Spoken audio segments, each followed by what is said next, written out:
I was sipping my morning tea in the sunlit library, the Connecticut breeze fluttering the sheer curtains, when my phone buzzed insistently on the mahogany side table.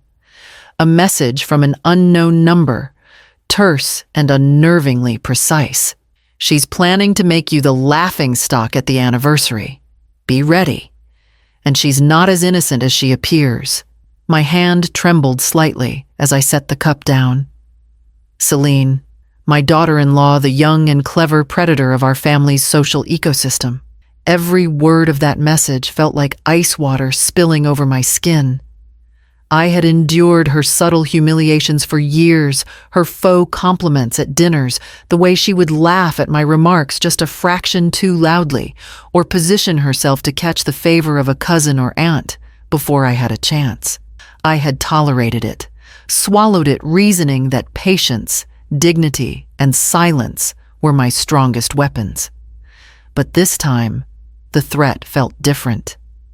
I could feel my pulse quicken as memories unspooled in vivid detail. There was the birthday dinner 2 years ago when Celine insisted on helping me with the seating arrangement, only to rearrange it herself moments later, leaving me awkwardly isolated near the back. And the brunch with my brother's family, when she'd whispered just loudly enough for half the table to hear that my recipe for roast lamb was a little heavy for modern tastes. Each slight had been sharp but silent enough that I could not respond without seeming petty. I scrolled the text again, my eyes narrowing at the second sentence. She's not as innocent as she appears. My breath caught. I knew that phrase all too well. It implied knowledge of a secret she had been hiding. My mind raced. Could it mean the affair I had suspected, the whispered rumors I had dismissed? Or something more tangible? My pulse thrummed in my ears. This was no longer about public embarrassment. It was about betrayal, manipulation, and hidden truths that Celine had spent years weaving into a facade of charm. I set the phone down and closed my eyes, letting the sunlight warm my face as I forced myself to think clearly. Should I ignore it? Pretend I had not read the threat and continue with the upcoming anniversary as if nothing had shifted? That had always been my strategy before. Endure, observe, and act only when necessary. But something deep inside told me this was different. Confronting Celine privately might give her a chance to twist the story, to turn the accusation back on me. A public counter would be risky, too risky, if I misstepped, but it might also be the only way to reclaim my authority and protect the family's dignity. The aroma of brewed tea mingled with the faint scent of early autumn leaves from the garden outside, grounding me as I weighed my options. I thought of my son, Damien, unsuspecting and loyal, and how quickly he would be swayed by Celine's honeyed words. I thought of the family, gathering the dining hall, draped in gold and ivory, the relatives milling about with polite smiles, the silent observers always ready to whisper their judgments. Finally, I rose from the chair, straightening my back and smoothing the folds of my emerald green dressing robe. I would attend the anniversary. I would observe, measure, and wait. Patience had always been my ally, and now, more than ever, it would guide me. I picked up the phone again, rereading the warning. Celine believed she held all the cards. Let her think so. In truth, I had already begun drafting my response, careful, calculated, and silent. This time, I would not be unprepared. I would not be humiliated. I would be ready to turn the table, and the first move was knowing exactly what I held and what she did not. With a deep, steadying breath, I placed the phone down and turned toward the hallway that led to the study, where the anniversary plans were spread out on the polished oak desk. Every detail mattered. Every glance, every word could become ammunition, and I intended to wield it all. The next morning, the mail arrived, in the usual orderly stack, but one envelope stood out among the crisp cream stationery. The Varelli family crest embossed in gold caught my eye immediately. Celine's handwriting was unmistakable, elegant loops, precise slants, the kind that suggested effort and calculation. I picked up the envelope, my fingers brushing the edge, as if testing for hidden tricks. Inside was a polished, formal invitation to the Varelli family anniversary dinner. The card was beautiful, every detail carefully chosen, thick cardstock golden lettering, and a subtle floral embossing along the border. But beneath the elegance, I detected her signature sly, barbed phrasing nestled between gracious words. "We would be honored by your presence, dear Eleanor, whose wisdom and poise always inspire the family," it read. Beneath that, almost imperceptibly, "We hope your appearance will bring warmth to the celebration, even if some choices in attire might surprise." I set the card on the mahogany table, my mind narrowing on the words. Surprise. Choices. She was implying judgment while masking it with politeness. That was Celine's specialty, wrapping critique in charm, until it seemed sincere, until the victim began to doubt themselves. My pulse quickened, a mix of irritation and anticipation. She believed she had orchestrated her dominance with this simple envelope. As I sat in the quiet of my sunlit study, I allowed myself to remember other instances where Celine had used this same tactic. At the last Christmas gathering, she had flattered my cooking, while simultaneously pointing out the burnt edges on my soufflé to half the family. At my own birthday luncheon, she had presented a thoughtful gift, only to ensure it embarrassed me in front of distant cousins. Charming smiles, polite words, deliberate insinuations. It had always been her way of bending perception without overt confrontation. I poured a second cup of tea, letting the steam curl over my knuckles as I considered the coming anniversary. Celine had built an entire persona, one of innocence and charm, yet underneath lay cunning and a desire for control. The invitation, I realized, was not merely an invite. It was a declaration of intent. She expected me to feel the sting, perhaps to falter, perhaps to be put on the defensive publicly. And if I responded poorly, the entire family would witness the spectacle. I leaned back in the leather chair, my fingers tracing the rim of the cup, as I made a mental list: who among the family could be swayed by Celine's words, who had witnessed her previous manipulations, and who might finally see the truth if I played my hand correctly. Patience, observation, and timing, these would be my weapons. Yet even as I planned, a subtle thrill ran through me. This was the moment I had anticipated for years, the opportunity to shift the balance. Celine's arrogance was her greatest flaw. She assumed I would react emotionally, that I would stumble. But I had learned well the art of concealment, the discipline of silence, the power in waiting. I carefully placed the invitation back into its envelope and slid it into the drawer of my desk. It was more than a piece of paper. It was a gauntlet, a challenge, and I accepted it silently, with the steady, quiet determination that had carried me through decades of family intrigue. I rose and walked toward the floor-to-ceiling window, gazing out at the manicured garden and the small coastal town beyond. The anniversary would be more than a party. It would be the stage, and the game was set. I had to be ready. Aware of every glance, every whisper, every carefully orchestrated smile. Turning away from the window, I retrieved my notebook from the desk. Every detail mattered: the layout of the room, the order of seating the likely allies and adversaries. I began to make notes, methodical, deliberate, and precise, preparing for the encounter that would demand every ounce of strategy and poise I possessed. By mid-morning, I had arranged a discreet meeting with Mary Beth Hawthorne, my oldest and most trusted confidant, and Conrad, my house manager of 20 years. Mary Beth arrived, first her coat draped elegantly over her arm, eyes sharp and assessing as always. Conrad followed quietly, his presence steady, the kind of reliability one takes for granted until it is absent. I closed the study door behind them and gestured for them to sit. "I assume you've seen the invitation." I began placing it on the polished oak desk. Mary Beth's eyes flicked to the gold-embossed card and narrowed slightly, registering the subtle insinuations hidden in Celine's florid script. Conrad simply nodded, unspoken understanding passing between us. "This is more than a social call," I said softly, keeping my tone calm. "Celine intends to humiliate me publicly, and she believes she has allies who will defend her. We need a strategy that preserves dignity while revealing truth, without unnecessary chaos."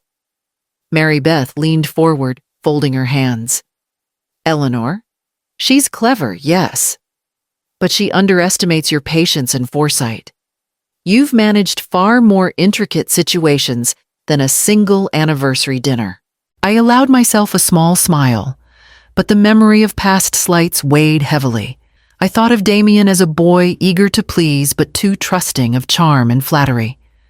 I had raised him to value honesty, to honor family. Yet even he had occasionally allowed Celine's words to guide his perception. I remembered the delicate balance I had maintained, presenting a composed matriarch while smoothing over every slight, ensuring the family's reputation remained untarnished. Celine had been like a shadow at the periphery, charming everyone but me.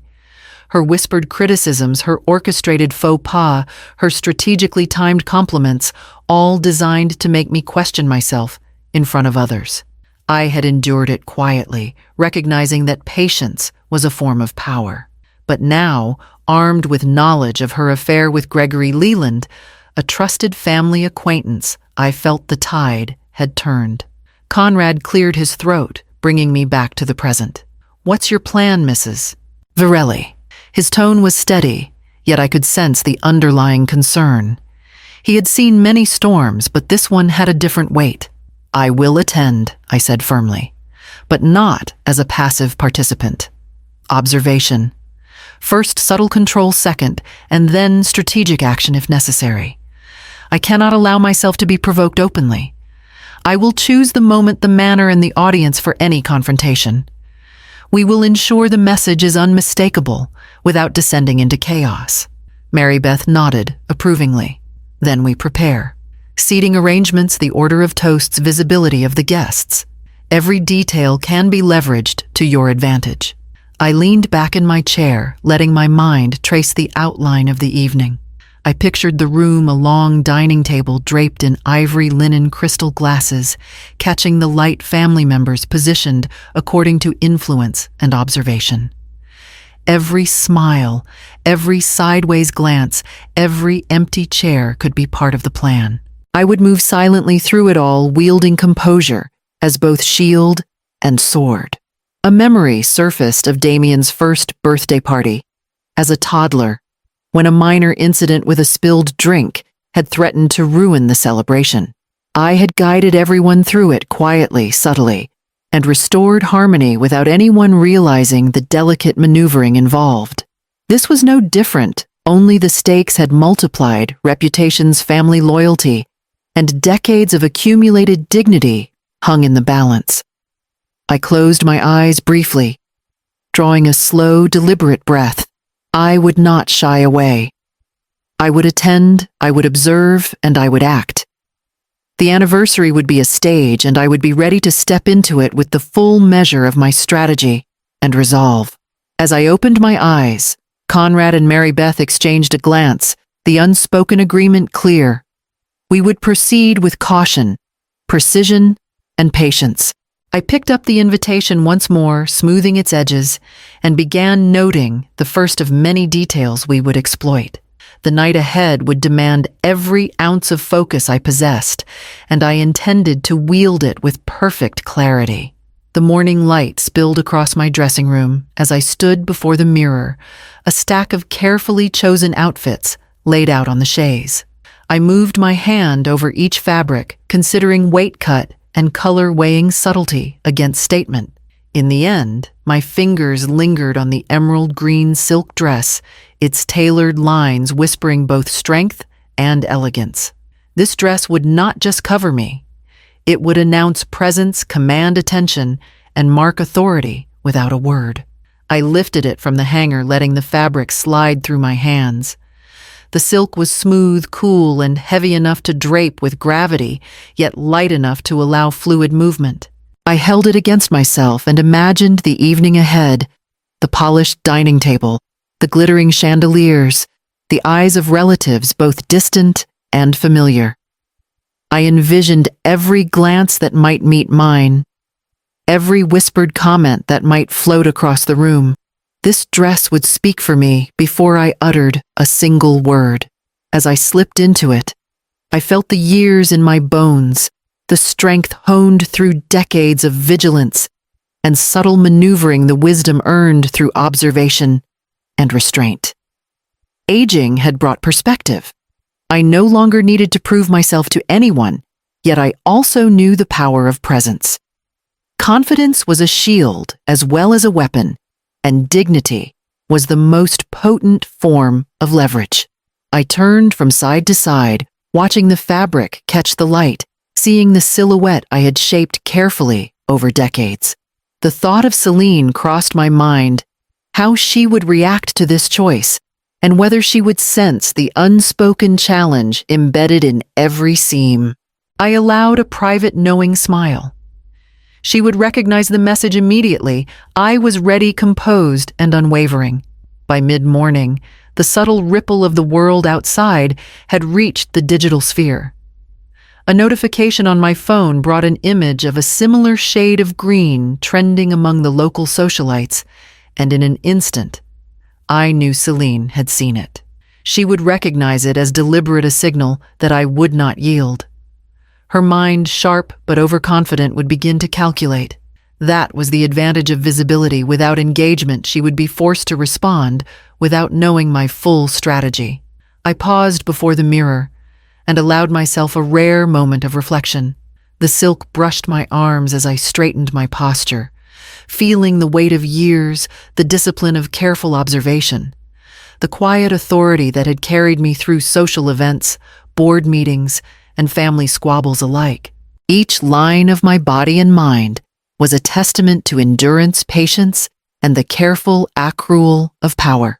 Even now, as I adjusted the shoulder seams, I could recall earlier years preparing for speeches, smoothing over disputes, managing Damien's youthful enthusiasm alongside Celine's calculated charm. Every detail had taught me the value of measured action, of foresight, and of patience. Tonight would be no different, except that the stakes had risen exponentially. I stepped back, examining the dress, and allowed my mind to run through the sequence of events I had plotted. Each interaction, each subtle gesture, each toast, each raised glass would be part of a careful choreography designed to reveal the truth without descending into chaos. The dress was not vanity. It was preparation, a layer of strategy woven into silk. Finally, I retrieved my accessories, pearls understated, but gleaming a clutch that fit snugly into my hand shoes, both comfortable and precise. Every element reinforced presence without ostentation, subtle strength without provocation. As I completed the final adjustments, I glanced once more at the mirror and felt a quiet resolve settle over me. The evening would demand focus, clarity, and the patience to wait for the precise moment. I was prepared to meet Celine's challenge, confident in my own measure of power, poised to act when the time was right. With that, I left the dressing room, moving toward the living room, where Conrad was already arranging the final details for our departure, the emerald green dress shimmering slightly in the morning light. The Varelli estate shimmered with the golden glow of late afternoon sunlight, the windows reflecting the manicured gardens and the coastal breeze rustling through the oak trees. Cars pulled up along the long driveway, a parade of familiar and distant relatives stepping out in tailored suits and flowing gowns. The hum of greetings and laughter spilled from the grand foyer, punctuated by the occasional bark of a dog or the clink of champagne flutes being set down. I stepped from the car, adjusting the emerald green silk of my dress and letting the weight of the fabric settle around me. Immediately, A ripple passed through the gathering hushed whispers. Subtle glances, the tilt of heads toward me. I acknowledged none of it, keeping my posture straight and my face serene. Celine, near the entrance with Damien at her side, allowed a smirk to cross her lips, confident she had already established the upper hand. I knew better. Inside the foyer smelled faintly of polished wood and fresh flowers, the combination both grounding and formal. Guests greeted me with a mixture of warmth and curiosity.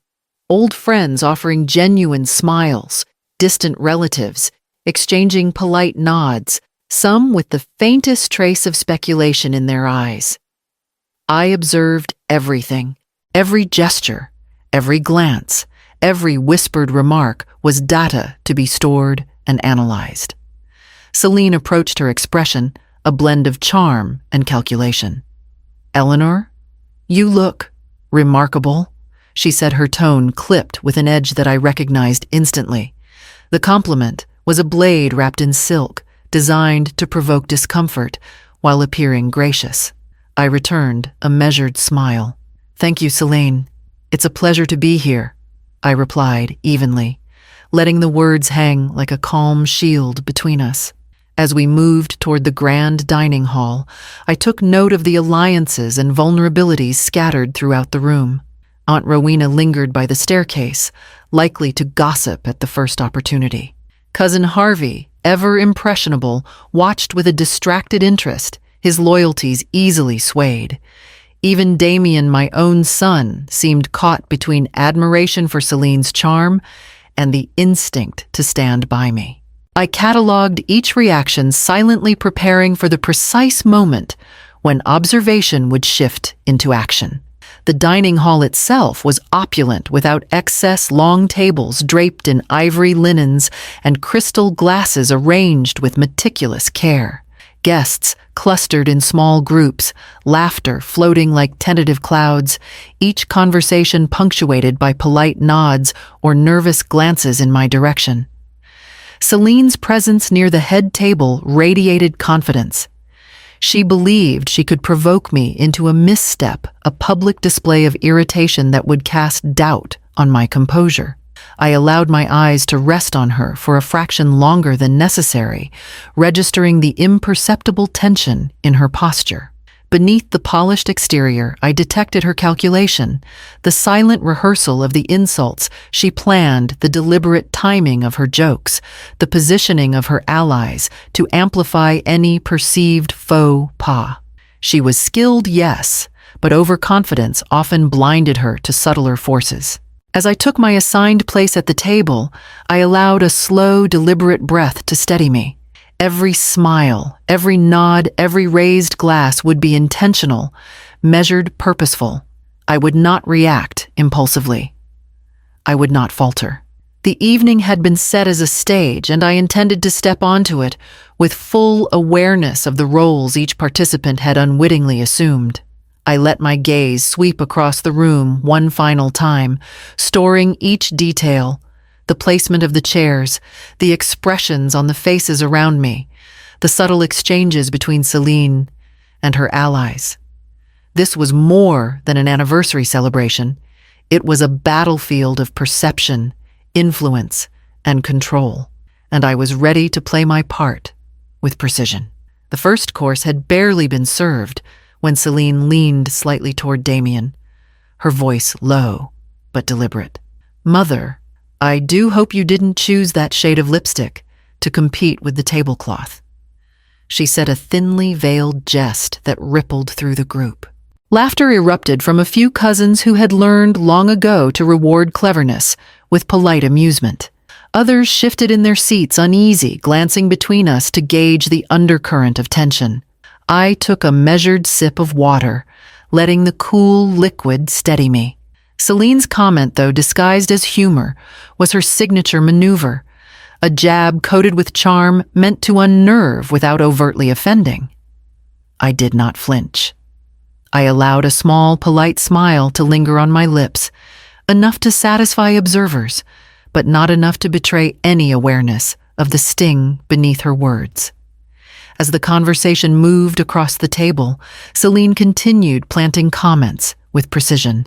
"Oh, Eleanor, I hope your famous roast has not lost its delicate touch," she murmured almost sweetly, and several relatives chuckled softly. I noted every glance, every half-smile. Some eyes darted toward me, uncertain how to respond. Others hid barely perceptible smirks, likely weighing loyalty against amusement. Then came the moment I had been waiting for. Amid the casual cadence of her remarks, Celine mentioned a minor detail, a choice of hotel and weekend in the city that she had claimed to have spent alone. Her words, intended to impress the table with her independence and worldly charm, betrayed a lapse in her carefully curated story. My eyes narrowed slightly. Anyone paying attention would hear the implication. The very detail she hoped would shield her reputation had inadvertently confirmed her liaison with Gregory Leland, the family acquaintance whose absence had raised whispers for weeks. I felt a quiet surge of vindication, tempered by the necessity of control.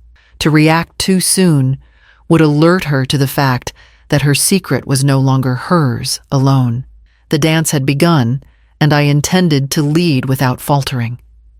Every gesture, every laugh, every polite nod would be calculated a careful counterbalance to her intended disruption. Celine caught my gaze briefly, a flicker of satisfaction in her eyes, as if she thought she had provoked a reaction.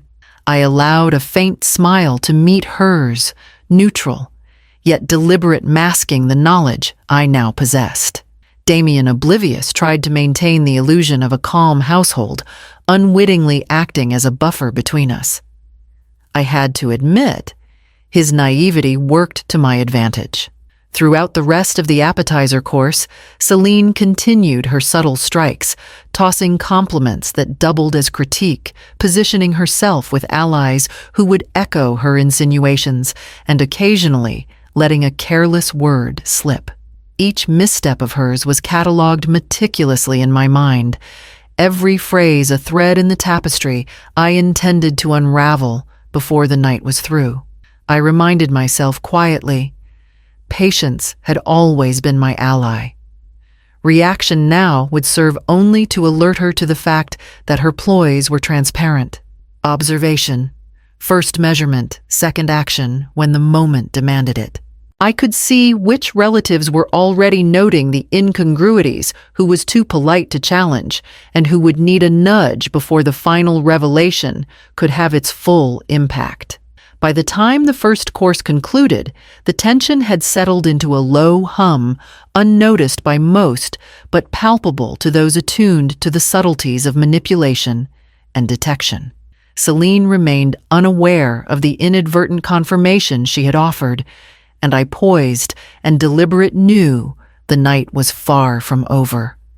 The threads were in my hands, and I would weave them carefully, waiting for the precise moment to act. Later that evening, after the first round of conversations and carefully measured interactions, I retreated to the privacy of my study.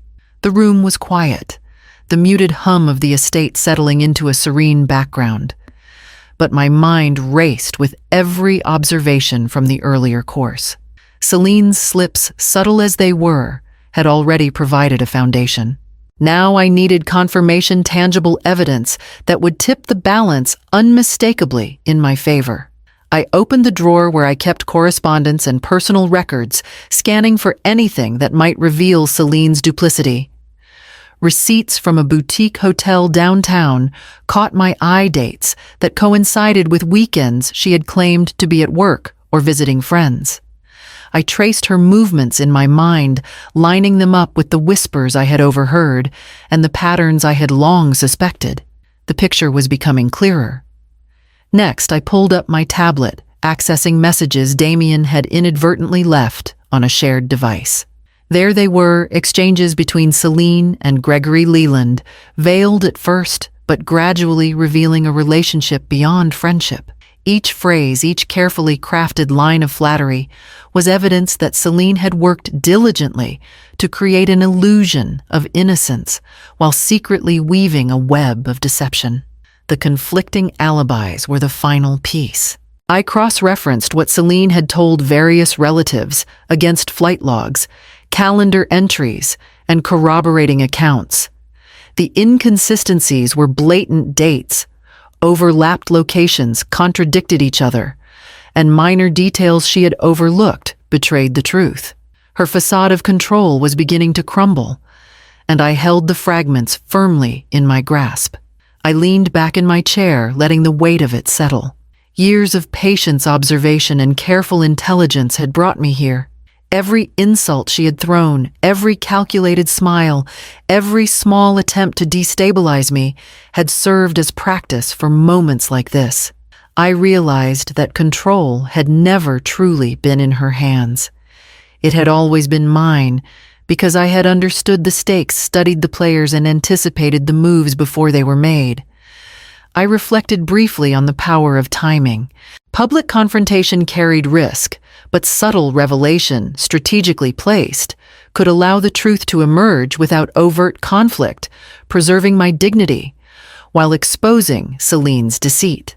A toast would be the perfect vehicle, words that appeared gracious, a tribute to family and loyalty, but laced with hints that would leave no doubt for those paying attention. The right phrasing delivered with calm authority could tilt the perception of every guest in my favor. I began drafting notes, careful to balance subtlety with clarity. References to honesty, to the importance of transparency in relationships, to the value of trust phrases that would resonate with those who knew the history and prompt recognition of the inconsistencies for anyone perceptive enough to notice. Every word was a tool, every pause, a deliberate instrument to shape the narrative without raising alarm. Conrad entered quietly, placing a tray of refreshments on the desk, his eyes meeting mine with a mixture of respect and curiosity. I gave him a slight nod, reassuring him that the evening's plan was proceeding exactly as intended. Mary Beth would arrive shortly to finalize seating arrangements and discuss the sequence of toasts, ensuring every relative was positioned to receive the intended subtlety of the message. I returned to my notes, writing and rewriting, measuring every sentence, imagining Celine's reactions, and calculating how each phrase would land. This was no longer about endurance or passive observation. This was strategy, a careful orchestration of truth and perception, executed with precision. By the time the room was prepared and the guests fully engaged in conversation, I was ready. The evidence was gathered, the plan crystallized, and my resolve had never been firmer. I set down the final note, adjusted my emerald green dress, and allowed myself a deep, steady breath. The stage was set, the players in position, and the moment to act drew near. I found Damien near the piano in the corner of the dining hall, nervously straightening the cuff of his jacket and glancing toward Celine with a mix of pride and concern. He spotted me and moved forward, his expression earnest. "Mom, I know Celine can be difficult sometimes, but maybe we can keep things calm tonight," he said, his voice low, as if even the walls might betray him. I studied him quietly, noting the familiar blend of good intentions and blind trust. Damien had always been naive about his wife's subtleties, unable or unwilling to see the undercurrents that I had long observed. He believed charm was a measure of character, and Celine had perfected her performance for him. I felt a brief twinge of pity, tempered immediately by the need for focus. This was not the night for sentimentality. "I understand your concern, Damien," I said, my voice gentle but firm, "and I intend to keep the evening dignified. That is precisely why I am here. To observe, to maintain composure, and to ensure the truth has its place." My words were measured, careful, designed to reassure, without revealing the depth of knowledge I now possessed. He hesitated, chewing his lip, his gaze shifting toward Celine as she laughed lightly with a group of distant cousins. "I just don't want a scene. You know how complicated things can get." His tone carried both fear and hope, the two emotions often inseparable in him. I placed a hand lightly on his arm. "Damien, the appearance of peace is important, but so is the quiet power of awareness. We cannot let subtle manipulation go unchecked. Tonight, patience and observation will serve as our greatest weapons. Trust me, everything is under control." He nodded, though unease lingered in his eyes.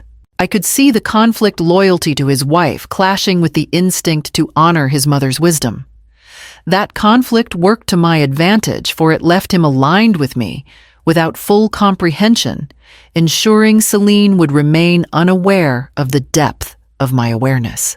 Turning away from him, I surveyed the room. The guests were beginning to settle, conversations flowing in muted clusters, laughter punctuating the space, the atmosphere cordial, but charged with the faintest tension. Celine, confident in her position, had positioned herself at the center of several influential relatives, her smile precise, her gestures practiced. Every move she made was a deliberate probe, a test to see if I would react prematurely. I allowed myself a small private smile.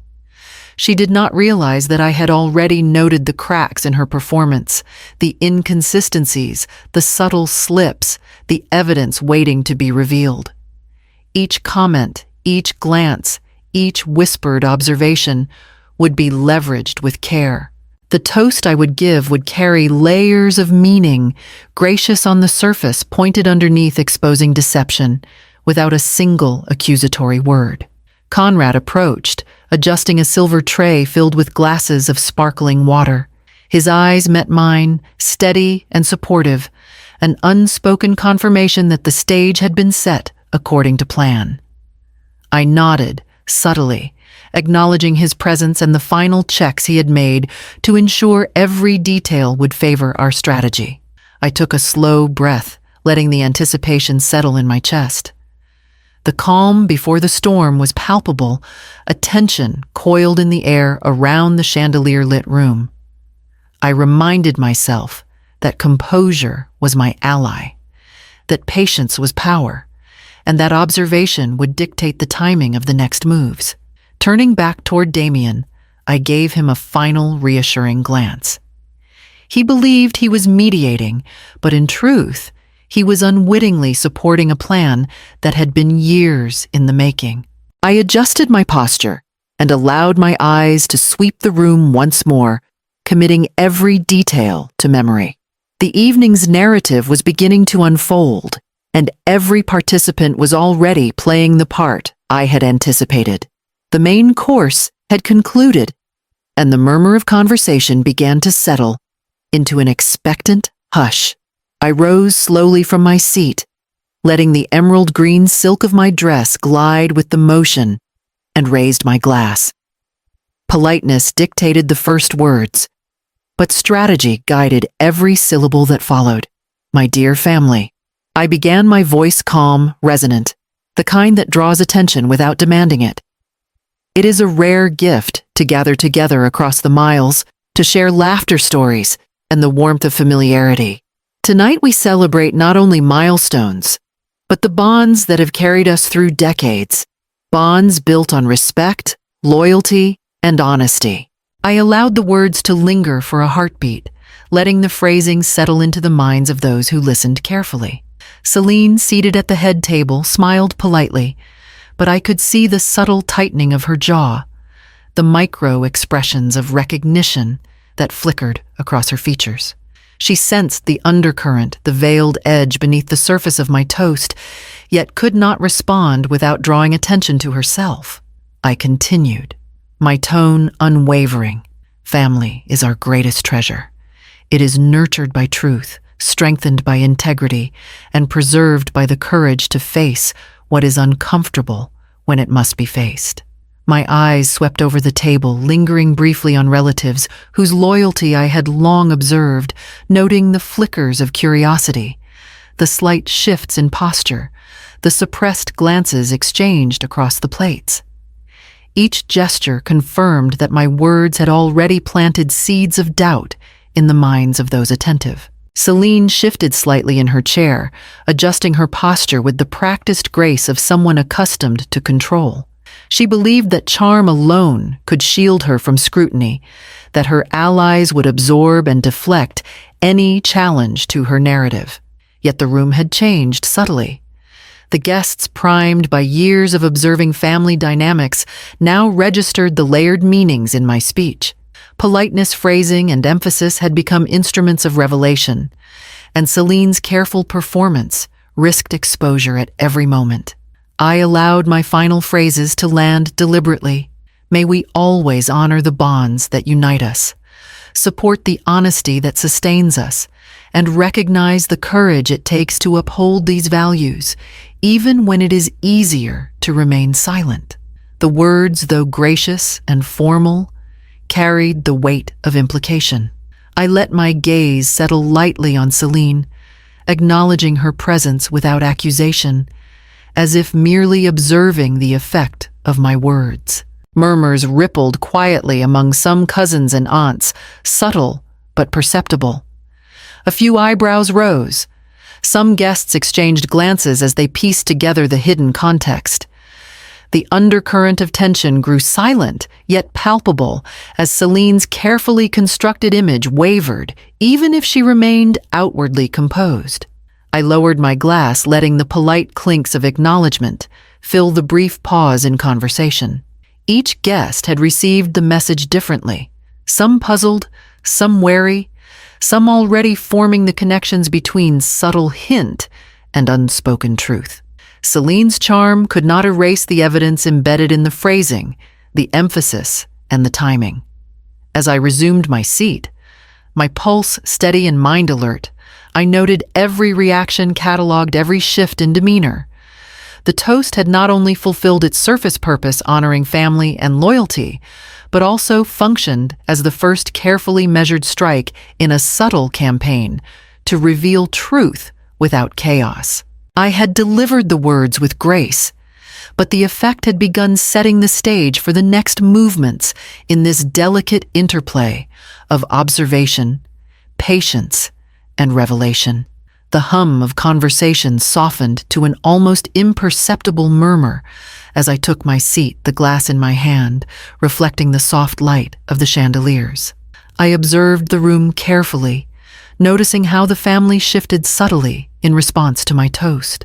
A raised eyebrow here, a brief glance exchanged their small, almost unconscious gestures, yet laden with meaning. The seeds had been planted, and now the undercurrent began to ripple outward.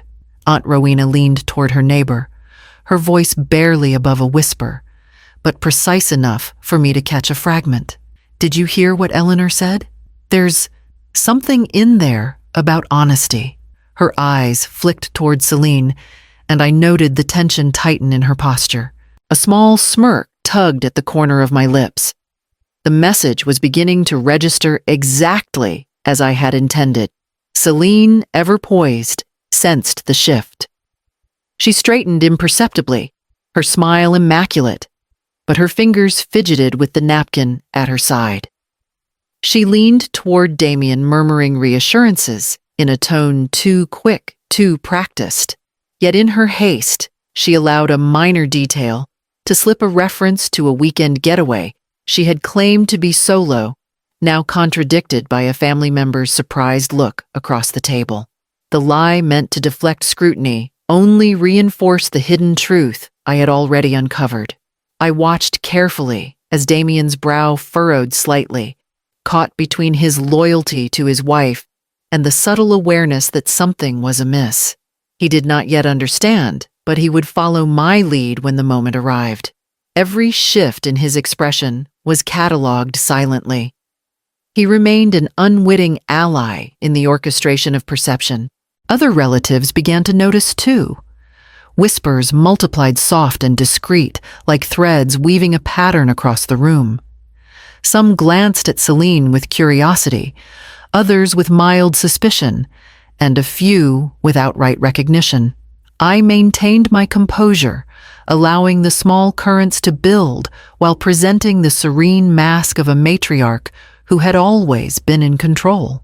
Celine attempted to recover, launching into an anecdote meant to charm and redirect attention, but her timing faltered. She referenced a shared acquaintance in a way that did not align with previous accounts, a subtle contradiction that anyone attentive could note. The slip was minor, almost invisible to casual observers, but I caught it mentally, marking the moment for use in the sequence of revelation I had planned. I allowed a brief sip of water to punctuate my calm, letting the silence hang long enough for the room to adjust to the new rhythm. Observation was key now. Each whisper, each glance, each subtle movement was data.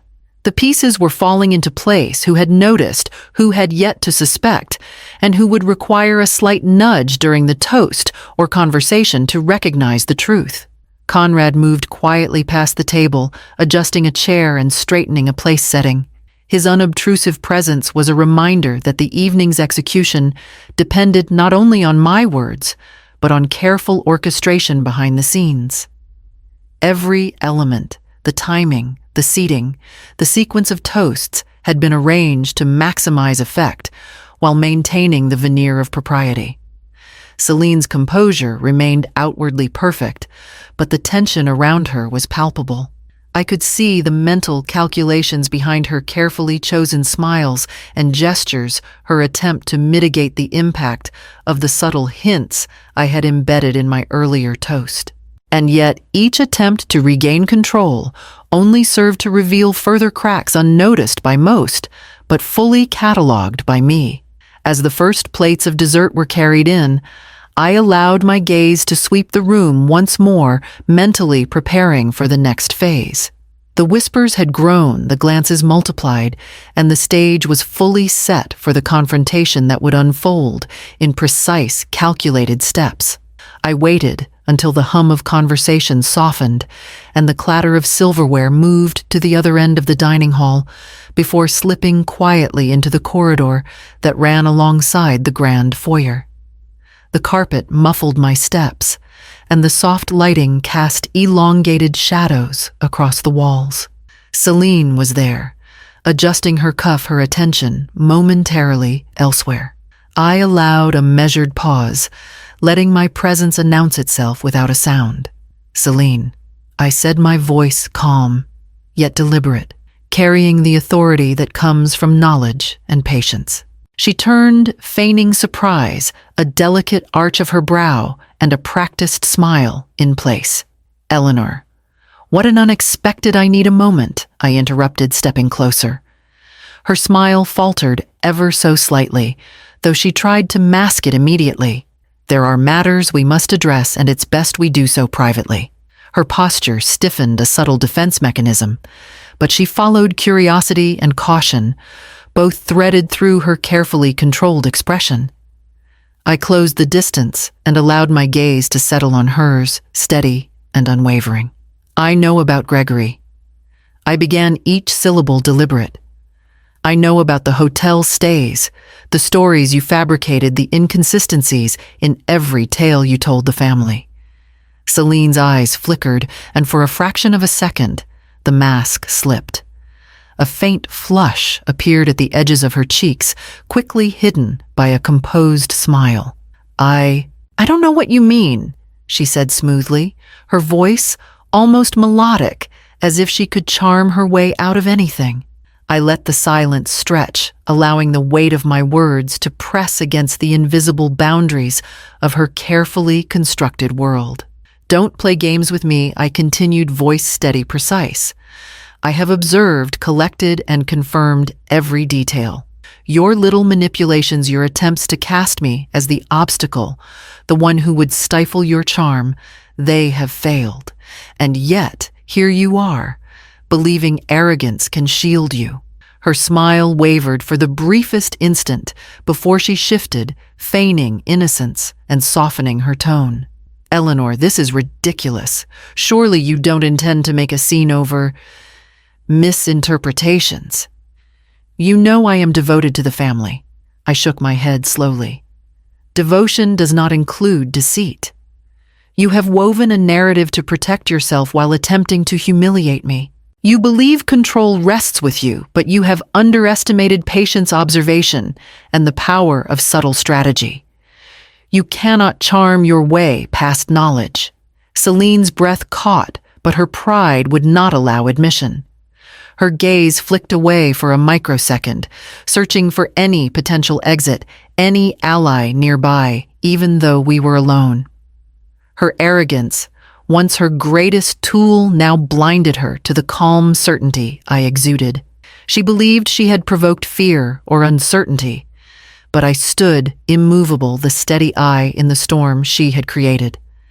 I suggest you think carefully, I said, voice quiet but firm, each word weighted. Every move you make from here on will be noted. Every attempt to deflect, charm, or manipulate will be transparent. And when the evening concludes, the truth will be apparent to those who matter.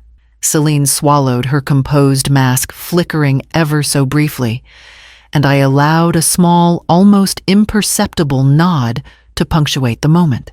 I had delivered the message without accusation, without drama. Yet the shift was unmistakable. She knew the advantage had shifted.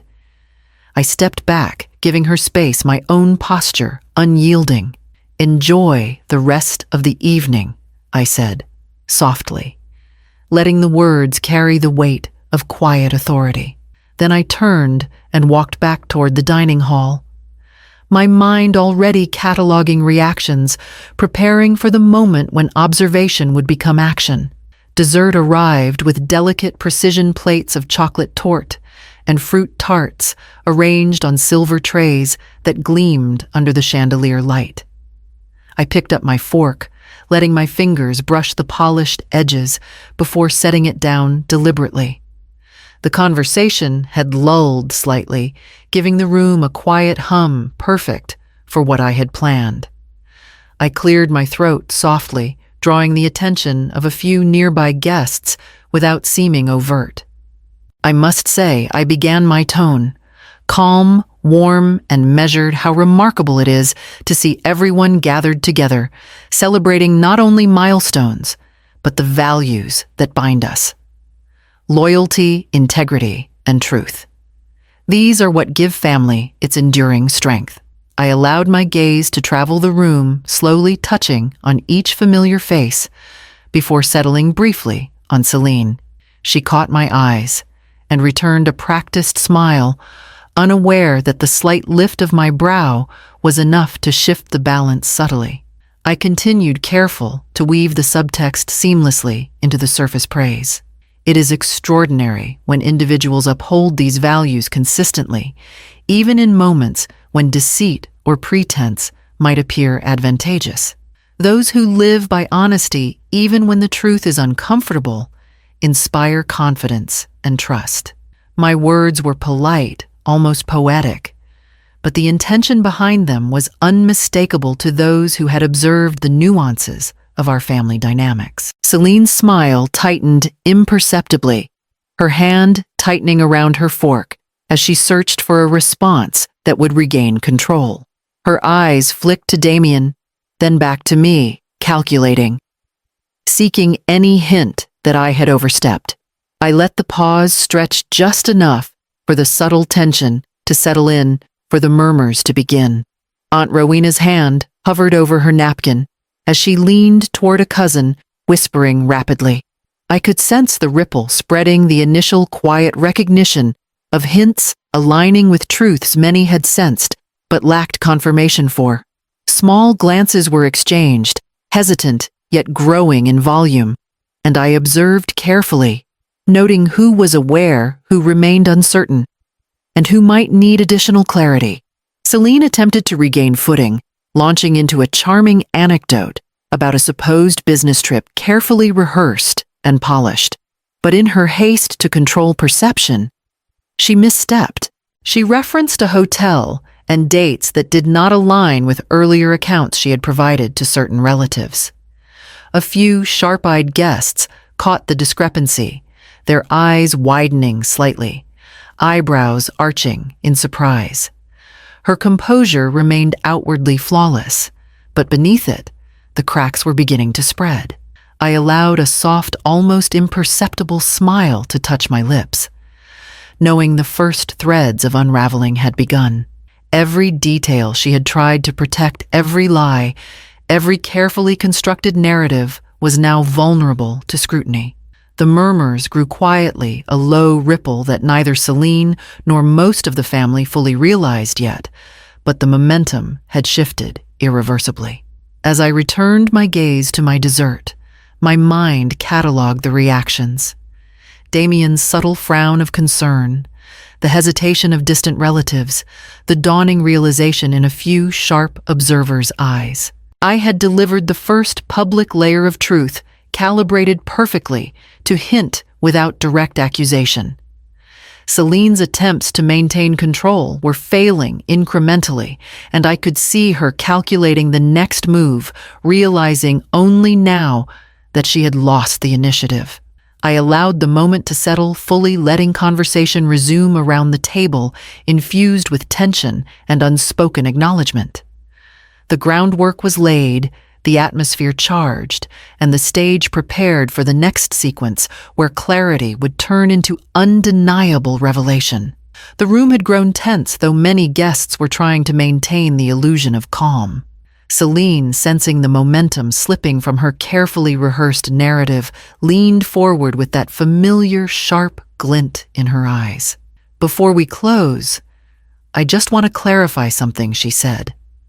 Her voice polished, yet carrying an edge that betrayed frustration. "I've heard insinuations tonight, and I feel compelled to set the record straight. After all, appearances matter in a family with such a storied reputation." Her words were deliberate, aimed at provoking reaction without seeming aggressive. A few relatives nodded politely, encouraging her to continue unaware of the trap she had stepped into. I remained seated, hands folded lightly on the table, my posture calm, my expression neutral, but every nerve alert. "I hope no one misunderstood," she continued, "that a slight hesitation betrayed her. The slip unnoticed by most, but glaring to me. Her previous mentions of trips and outings carefully aligned to her fabricated schedule contradicted her story. Her narrative was fragile, and the cracks were now visible to anyone observing closely." I allowed a measured pause before speaking, choosing the precise moment to insert clarity. "Celine," I said, my voice calm and resonant, "you've worked very hard to maintain certain appearances tonight, and some may have admired your effort. Yet we all know that family strength is not built on charm or performance, but on honesty, respect, and loyalty. Every action we take echoes beyond our intentions, and every word leaves an impression." The room fell quieter. Subtle shifts in posture, and the quick exchange of glances signaling that my words had landed. I let my gaze rest briefly on Selene, allowing a faint smile to underline the truth. Without accusation, each phrase layered with implications that drew attention to her inconsistencies without needing to speak them outright. Celine's composure faltered minutely, a twitch in her jaw, a flicker of tension in her hand. Her next attempt to regain control, a practiced joke meant to redirect attention, failed to land. A few cousins caught her contradiction, eyes widening as the pieces aligned, and a quiet murmur began to spread, weaving through the room like a slow, deliberate tide. Damien shifted uncomfortably beside her, realizing too late the breadth of the deception he had been blind to. His frown deepened as he met my eyes, understanding dawning, though he said nothing. I could see the conflict in him, the mixture of betrayal, shame, and reluctant acknowledgement. He had placed trust in his wife, yet the evidence now unfolded before him, undeniable and precise. Celine's attempts became increasingly frantic, each word carefully measured, but poorly timed, as if she believed sheer charm could rebuild the illusion she had spent years constructing. But every slip reinforced the truth, and her allies, unsure of how to respond, remained silent. She had lost control of the narrative, and I, seated with unwavering poise, was the calm center around which the chaos swirled. I observed every reaction, the subtle shock, the fleeting disbelief, the quiet understanding. The room had shifted, the balance altered. Celine's last-minute attempt to humiliate me had failed entirely, and in its place, her own duplicity became unmistakable to those who were attentive. The carefully crafted facade of charm manipulation and rehearsed innocence was unraveling, leaving her exposed in the stark light of truth. By the time the final speeches concluded, the atmosphere had changed irreversibly. Celine sat rigid, her confidence evaporated, while Damien stared with a mixture of regret and dawning comprehension. The family, scattered between awe and quiet acknowledgement, had witnessed not a scandal of rumor, but the deliberate unveiling of truth. I remained composed, fully aware that the stage had been set for the resolution that was to come. By the time the last of the guests had taken their leave, the Varelli estate had settled into an uneasy silence. The soft click of the front doors closing, the distant hum of departing cars, and the faint echo of laughter fading into the night left the hall feeling both empty and heavy. I remained in the dining room for a few moments, letting the quiet envelop me, absorbing the magnitude of what had just unfolded. I traced my gaze across the long table, noting the scattered remnants of dessert and the faint imprints of hurriedly abandoned napkins. Every glance and whisper earlier had served its purpose. Every carefully measured word had landed as intended. Celine sat stiffly in the head chair. Her usual poise fractured the practiced mask of charm, failing to conceal the tension. Even Damien, shaken and pale, had finally absorbed the reality of the betrayal that had played out before him. I allowed myself a deep, steadying breath and reflected on what had transpired. Patience, morality, and the enduring strength of truth had guided every step.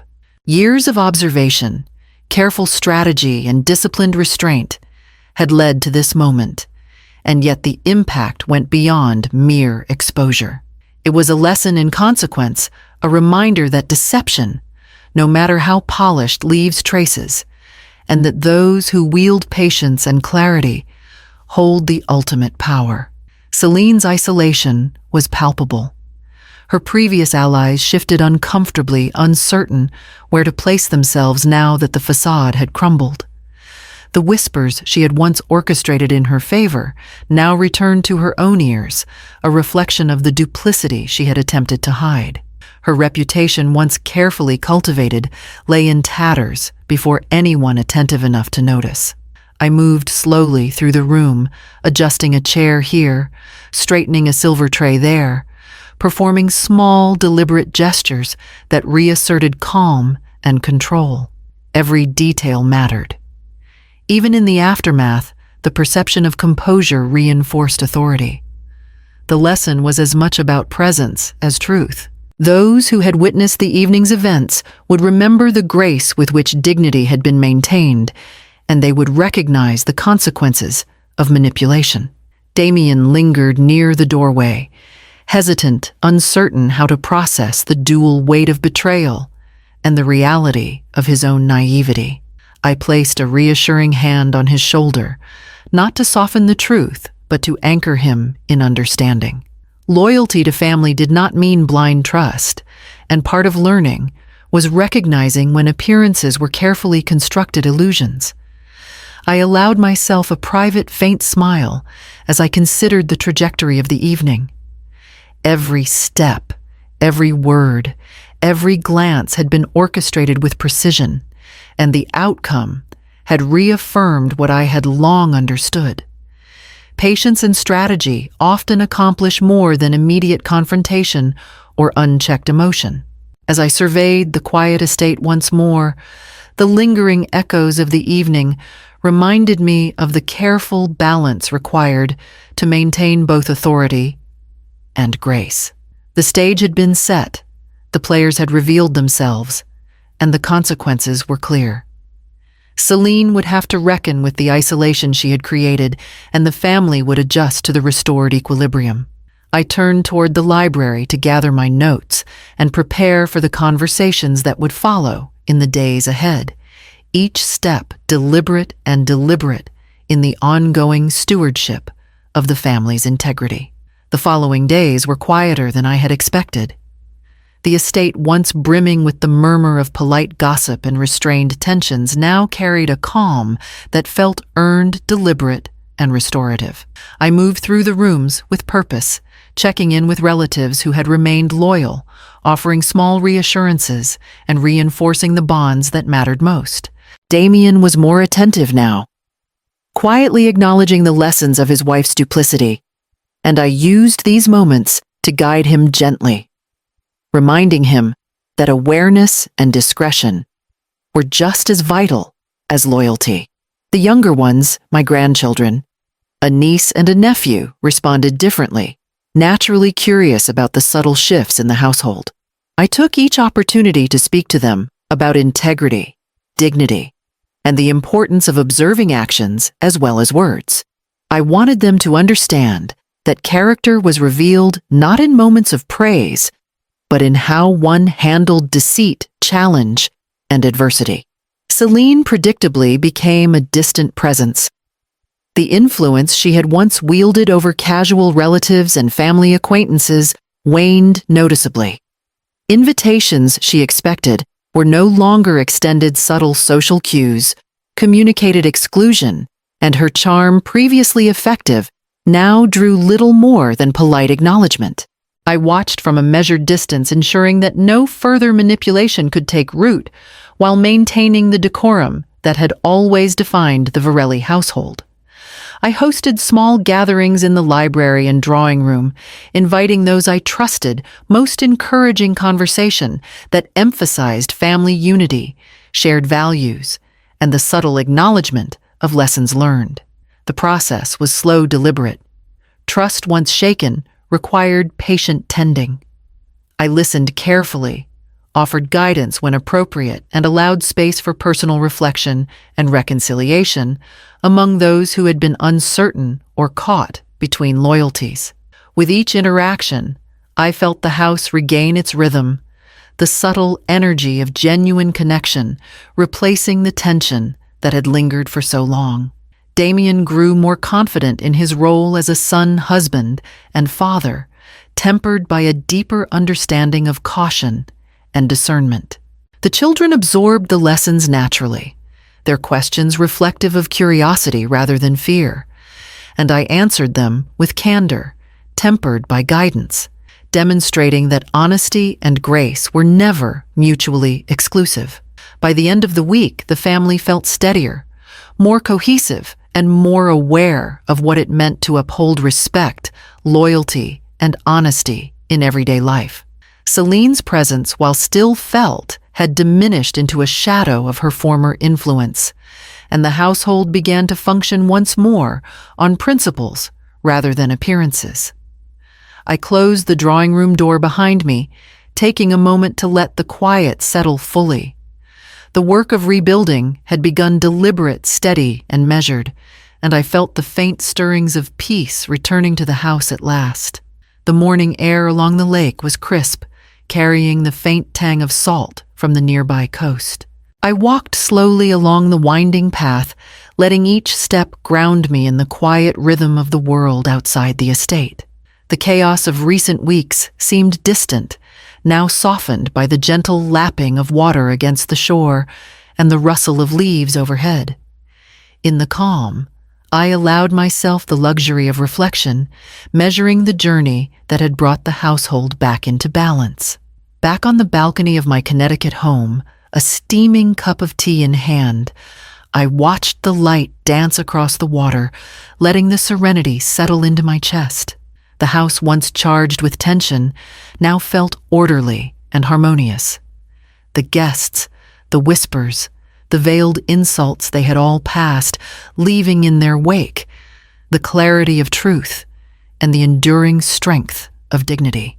I realized fully that I had reclaimed authority not by confrontation alone, but through patience, strategy, and the careful cultivation of trust. Even as I allowed the quiet to soothe me, my thoughts returned to Celine. Though her influence had waned, her cunning remained. A letter arrived that morning, subtle and indirect, intended to reach distant relatives with half-truths and insinuations. She had assumed that the distance and time would shield her manipulation, but the web she tried to weave was already intercepted, her subtle schemes preemptively dismantled by the measures I had quietly put in place. My strategy had worked not with force, but with foresight. I smiled faintly, setting my cup down. Authority, I reminded myself, was as much about vigilance as it was about action. I had shown that deception could be anticipated, that patience allowed observation to become leverage, and that dignity could withstand the weight of public challenge. I felt the satisfaction of understanding fully that power lies not only in reacting, but in predicting, in controlling the narrative before others even realize it is being shaped. As I moved through the estate later that day, greeting loyal family members and exchanging quiet words of guidance, I felt the restored balance in each interaction. The grandchildren watched with curiosity and admiration, absorbing the lessons I imparted, not with admonition, but with quiet example. Damien, now steadier, walked beside me, with a subtle confidence, finally aware of the depth of insight required to navigate the intricacies of family and loyalty. The twist, subtle yet profound, reminded me that victory was never permanent. Celine's attempt to extend her reach, however small, had failed, but it had also underscored the importance of continued vigilance.